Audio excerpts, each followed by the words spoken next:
আমাদেরকে আজ পবিত্র জুমার দিন জুমার নামাজ আদায় করার লক্ষ্যে কিছু দিনই আলোচনা শুনবার জন্য আল্লাহ সুবহানাহু ওয়া তাআলা আপনাকে আমাকে তৌফিক দিয়েছেন, সুযোগ করে দিয়েছেন।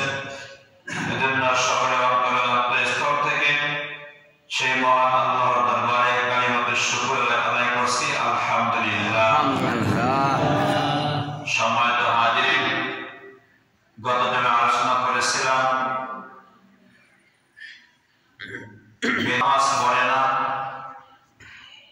তাদেরকে বলা হয় বেনামাজি, অর্থাৎ যে ব্যক্তি মুনাফিক সে ঠিকমতো নামাজ পড়তে পারে না, আর যে ব্যক্তি ঈমানদার সে নামাজ কখনো ছাড়তে পারে না। তো ঈমানদারদেরকে বেনামাজি বলা হয় না, আর ঈমানদার পাঁচ ওয়াক্ত নামাজ ছাড়া থাকতে পারে না।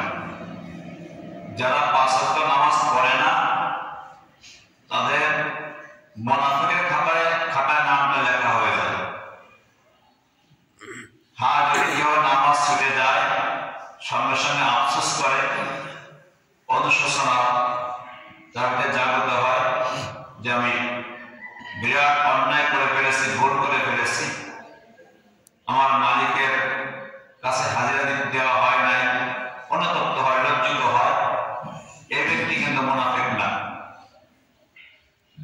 যে লোক ছুটে গেছে সে অনুতপ্ত হয়েছে, লজ্জিত হয়েছে, কিন্তু যে অন্যায় করে লজ্জিত হয় না, অনুতপ্ত হয় না, তার ভিতরে কোনো অনুশোচনা জাগ্রত হয় না, ওই ব্যক্তির নামটা মুনাফিকের খাতায় লেখা হয়েছে। সে ব্যক্তিকে বেনামাজি বলা যায়।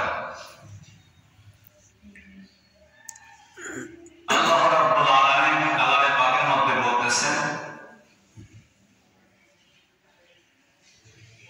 যে কাল হাশরের ময়দানে যখন সমস্ত মানবদেরকে একত্রিত করা হবে তখন আল্লাহ সুবহানাহু ওয়া তাআলা সিজদা করবার জন্য আদেশ করবেন যে তোমরা আমাকে সিজদা করো। যখন দুনিয়ার জমিনে আমাকে সিজদা করেছিলে, এখন আমাকে সিজদা করো। ওই সমস্ত লোক সিজদা দিতে পারবে না যারা বেনামাজি ছিল, যারা নামাজ ঠিক মতো পড়ে নাই, যারা নামাজে অবহেলা করছে, অলসতা করছে, তারা ওই সময় সিজদায় মস্তক নেওয়াতে পারবে না। সিজদা দেওয়া মানে আল্লাহ পাকের পদ্ধতি পায়ে নাক আর কপাল ঠেকানো, এটা ইমানদার ছাড়া আর কেউ পারবে না। কেন পারবে না? যে তখন